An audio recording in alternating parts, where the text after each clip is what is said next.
And now for the international business news. A halt on Russian gas supplies to the European Union could potentially reduce its gross domestic product by as much as 1.5% if the next winter is cold and the region fails to take preventative measures to save energy. And this is according to new estimates from the bloc. A draft EU document says that the European Commission is set to warn that in the event of an average winter, a cutoff of gas shipments from Moscow would reduce the GDP by between 0.6% and 1%. It is also planning a set of recommendations to member states, including reductions to heating and cooling use and some market-based measures to offset the impact of a possible full disruption by Russia, its biggest source of imports. Meanwhile, Russia's finance ministry is proposing to raise the cutoff oil price for its fiscal rule. This is the level at which Moscow starts buying foreign currency with profits on energy sales to $60 a barrel. Under this mechanism, Russia buys foreign currency with its booming energy profits, a measure designed to both stabilize the ruble and channel hard currency into the country's rainy day national welfare fund. Foreign currency purchases were suspended early this year amid sharp volatility in the value of the ruble in the weeks before Moscow sent thousands of troops into Ukraine. Tens of thousands of homeowners have threatened to stop paying mortgages on scores of unfinished housing projects that they had purchased. This was after hundreds of depositors gathered in front of the Zhengzhou branch of the People's Bank of China in the provincial capital of Henan last week to demand their frozen life savings held in rural banks.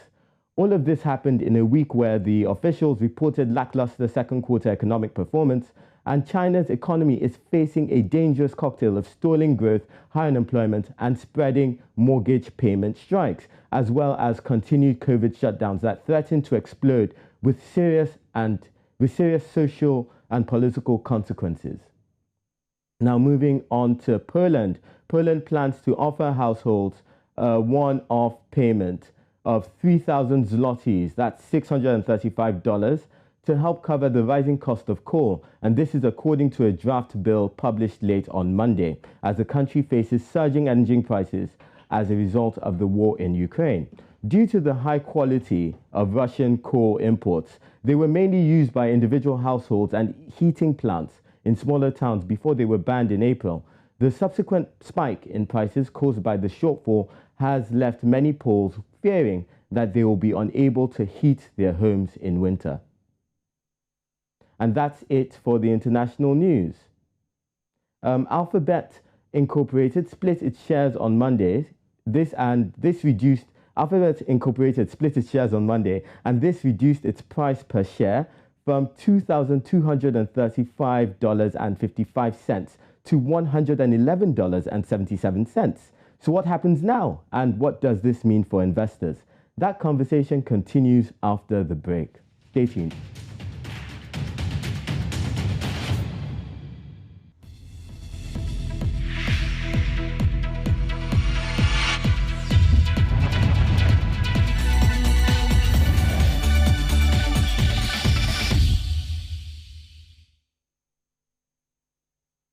On Monday, shares of Alphabet, Google's parent company, became more affordable for everyday investors after a stock split came into effect. The 20-to-1 stock split means that its shares now hover around $110 as of now. A stock split happens when the number of a company's shares increases, but its market capitalization remains the same. Now, Alphabet isn't the first tech giant to execute the move. Apple did it in 2014, and Amazon completed a 20-to-1 stock split in June of this year. Joining me now is Emmanuel Orji, securities trader for Commercio Partners. Emmanuel, welcome back to Business Edge. Hi, Tolupe. Thanks for having me. So let's look at this. Typically, when a company executes a stock split, its market capitalization remains the same. It's almost like, is there really something we're gaining? Is there really something we're not gaining? But Alphabet's market capitalization is still around that $1.5 trillion. So why choose to split in the first place, particularly for Alphabet? Okay. So this trend of stock splits has pretty much been a trend we've seen in the US market over the past couple of decades. And this is the reason for this is largely because they're trying to pretty much deepen our markets, encourage retail participation. Perhaps the stock split, like you mentioned, Alphabet, which is brand company of Google, has been trading roughly above $2,000 per share. And obviously, looking at that, how pricey that is, a lot of retail investors might not have capacity to participate in that space. So them doing the stock split, the 20-to-1, pretty much just brings it down to a retail level. Also, would definitely encourage some retail participation there. And we saw how the stock rallied really after the stock split was announced, and also when the stock split happened as well. It just shows you the interest retail investors have in Alphabet, like a separate company of Google, definitely being a very solid fundamental stocks, and obviously given the numbers that they have churned out over the past couple of years as well. So I think this is definitely a good move for retail participation and also for liquidity as well in terms of how Google shares are traded over time. So some say that this could lead to Alphabet being listed, becoming parts of the Dow Jones Industrial Average, which only lists 30 stocks at any given time, a very prestigious elite club as it would be. Do you think this is something that's overall an arching, attractive sort of end goal for Alphabet? And do you think it can also achieve this? Because we saw Apple do this when it split its stocks as well. So yes, very possible. We saw Apple coming to that index after they also announced the stock split, and when that was done as well. So Alphabet coming to do the stock split also gives them the potential to get listed on that index, Dow Jones index. If you obviously look at the components of the stocks being listed on the Dow Jones index, you see that their price range is always within the price limit of $100 to $500 per share. So this stock pretty much just brings Alphabet into that bracket, pretty much increasing the potential or possibility of them being listed on that Dow Jones index. And obviously, given the reputation of Dow Jones index, like I said, 30 solid, sustainable growth companies are listed on this index, and investors are very keen on investing in stocks on this index, given the value proposition it gives for investors in the long term. So yeah, I think this stock definitely gives room for an inclusion in that index as well as obviously puts Alphabet into that limelight as well. So let's look at this in terms of a recent trend we're seeing. So we've seen companies like Tesla as well as GameStop also recently announced plans to split their shares as well. And some have said that having Alphabet do this is a signal that the days of these giant tech companies or some of their domination of the markets may be coming to an end. How do you think this trend is affecting the U.S. stock markets and even tech giants? Do you see an end to sort of their domination happening now? I don't really see it as an end to the domination. Like you said, market cap still remains the same, right? So despite the stock split, like you said, Alphabet still maintains 1.5 trillion market cap barrier as well. Same thing is going to happen with Tesla once they do that stock split there as well. So at the end of the day, to me, I just see it as an opportunity for more retail participants into that market, and in the long run, definitely help appreciate the stock as well. You've seen how since Apple did their own stock split, see how the stocks has appreciated over time as well. So I think this is a common trend we're seeing in tech stocks. After the stock split, we see some huge significant appreciation there as well, largely on the back of retail participation there as well. So I think in terms of tech dominance, I think this won't really affect it. I think this will even improve tech dominance in the US market and also in the NASDAQ as well. All right, finally, Emmanuel, before I let you go, it was just in May, in 3 trading sessions in May, that the world's largest technology companies lost over $1 trillion in value. Now we're also hearing that companies like Google and even Apple are slowing down on hiring because of fears of a potential recession. Do you think that others should be girding their loins, getting ready for a potential recession in the U.S.? Yeah, I think obviously given the trend we've seen over time on concerns around inflation, inflation is pretty much at the 40-year high. We're beginning to see the Fed increase interest rates roughly now around 1.75% compared to 2020 where it was close to zero. So business environment in the US is becoming tough. You can see a lot of tech companies readjusting their valuations or market readjusting those tech companies' valuation to factor in the current scenarios of things we're currently seeing. So definitely in terms of recession, this is a concern that is largely based across all markets, not just in the US, but also in the European countries as well, largely given on the inflation concerns that we're beginning to see. And obviously, for a tech company to weather the storm, they will have to adjust in terms of their valuation. They have to adjust in terms of their staff hiring as well. You mentioned the fact that Tesla is obviously looking to reduce their manpower in terms of some Bitcoin countries, Bitcoin companies as well, looking to reduce their manpower, largely on the back of how tight things might be in near to medium term. So yeah, recession concern is definitely coming to our shores across the global market. It definitely just to see how those U.S. companies and U.S. tech companies weather this storm, particularly given the fact that a lot of them, their valuation has been largely based on low interest rates and also low inflation rate there as well.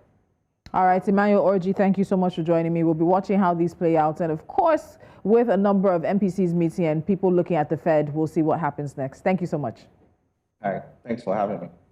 And we'll keep the technology talk going on Business Edge. Crypto Watch is coming up next, and it's one you definitely don't want to mix. You need to know about the Songo coin. We'll have the details right after this.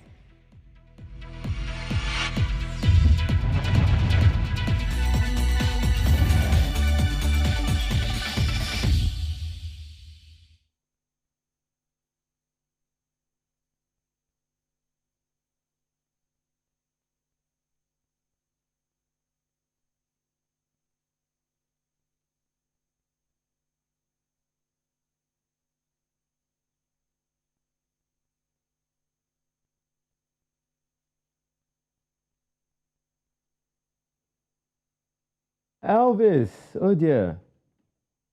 Hello. Hello, I can hear you. So good to see you. Of course. I suppose we're not yet recording, are Where we? are you? I know you're in Lagos.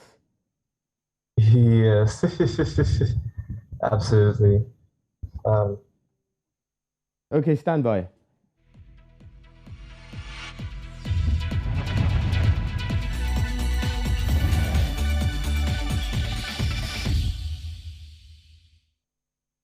This week, the Central African Republic will start selling a cryptocurrency called the Songo coin. The national digital currency will go on sale from the 21st of July for an equivalent of 10 cents per coin. To purchase it, buyers will have to fork out a minimum of $500, which is payable in cryptocurrencies like Bitcoin and Ethereum. According to the Songo coin official website, a total of 210 million tokens will be available to crypto enthusiasts. Elvis Kolawole, the founder of Crypto Coins VIP and the host of the Money Panda podcast, joins us to discuss this. Now, Elvis, over the past 8 months, crypto assets have shed tremendous amounts of value against fiat currencies like the US dollar, the British pound, and even the Nigerian naira. In the past 8 months, the entire crypto economy has lost over $2 trillion. What do you make of the Central African Republic's decision to start selling crypto when the market is so bearish? Thank you so much for having me today. Of course, like you did say, there's been a tremendous loss of value in the cryptocurrency market cap by lots of billions of dollars. But thankfully, as today, as of this morning, actually, we have the total cryptocurrency market cap standing at above $1 trillion for the first time in a long while. But aside that, you have to look at this with the context of the fact that the macroeconomic headwinds have not exactly been faring so well for not just the Central African Republic, but most other African nations, and indeed most of the developed world, of course. And it stems from the aftermath of the COVID-19 pandemic, which saw lots of supply chain shortages, which also led to inflation and also has a lot of side effects that definitely had knock-on um, macroeconomic effect that we are feeling right now. So in this bearish market, it's important to see that the Central African Republic is trying to attract more investors into the country and show the country as being attractive to innovation and to new ideas, just like the El Salvador did before it. So the adoption of Bitcoin has been taken in a few steps. First of all, the Central African Republic has adopted Bitcoin as its legal tender. It's also set Bitcoin as a reserve currency, and now there's the release of the Sango coin. I'll believe it's actually pronounced more Sango than Shango. And I do believe that this is a strategic move by the government to show that, of course, the country is open for innovation and is more forward thinking than a lot of its neighbors, and is definitely looking towards economic growth as it's outlined within the white paper of the Sango coin. So I think it is a good move, and I think it's already paying off, given that we are right here, like covering the economic activities of the Central Republic, when we possibly would not have done so, and so many economic Okay. All right. points we're doing. But Yes. there's one thing I really want to brush on just before we go. Um, the IMF has warned countries against adopting cryptocurrencies as the legal tender. Instead, it's advised them to innovate and set up digital central bank digital currencies. Um, one like what does setting up a central bank digital currency make the whole crypto prospect safer? And also, you have the fact that Bitcoin users have looked at the Songo coin plan and said it is a bit questionable. Is the country being innovative, or is it just dancing with disaster? Well, you could always look at it from both sides. I would say that it is being very innovative because the Songo coin at its core is one of the more innovative coins out there. It does allow people to own land in the metaverse. It does allow a path to citizenship. And of course, it does allow, and as a result, it does allow voting powers to anyone who does become a citizen of the Central African Republic.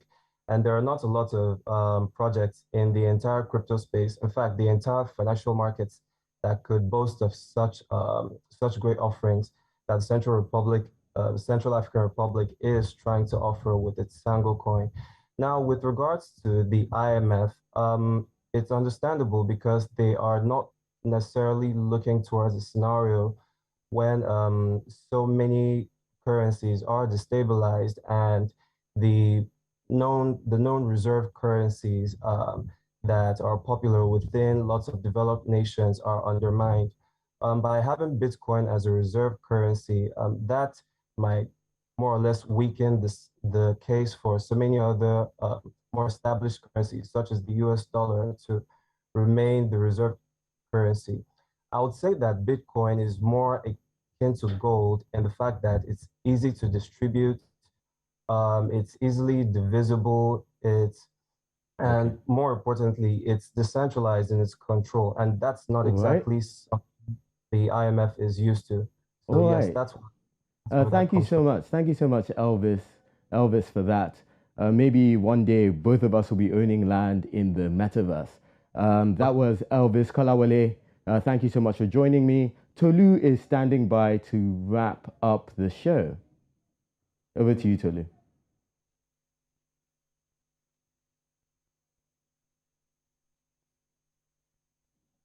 Thank you so much there, Damilola. And of course, the conversation around the Shango coin, a very interesting one that we'll be following very closely. Crypto Watch comes your way on Tuesdays, where we bring you all the latest updates on things surrounding cryptocurrency, be it from here on the continent or also outside. So to wrap things up, we'll be heading straight into NC4 to watch now. And we start in Ghana, where the National Petroleum Authority, as part of its routine exercises, has clamped down on some fuel stations that have tampered with their fuel pumps in Ghana's western region. The exercise, being led by the Consumer Services Department and the NPA, came in the wake of frequent complaints about some stations adjusting their pumps to cheat their customers in order to maximize profits. Aeroton Exploration and Production Company Limited says it has successfully shut in oil spill from the leaking well and has contained a wild well spill at another location. In a statement, the company said the spill had been successfully contained and the well brought under control following the incident in Cathorn Channel Well 15, which occurred on June the 15th. The International Monetary Fund has approved the disbursement of a $235.6 million loan to Kenya as the East African nation meets the lender's targets and made progress in addressing debt vulnerabilities. The approval brings the IMF's total disbursements to the country to $1.21 billion out of a total of $2.34 billion available under a 38-month program which was approved in April 2021. And finally, the Egyptian pound's price fell against the US dollar in the national banks to record its lowest level since January 2017. The average exchange rate of the US dollar reached on Sunday 18.82 Egyptian pounds for buying and 18.90 Egyptian pounds for selling, marking its 5-year low according to the latest data published by the Central Bank of Egypt. The decline of the Egyptian currency is attributed to the decrease in the country's foreign exchange reserves and the consequences of the war in Ukraine on global markets and commodity prices. And that's it on Business Edge today. Thank you so much for tuning in. You can follow us on social media. We are at News Central TV. You can, of course, watch us live on the platforms we're available. Download our mobile app and take us with you anywhere across the continent and around the world. And, of course, you can also subscribe to our YouTube channel. Until next time, I'm Tolu Lokwe Adeleru Balogun. Do have a good one.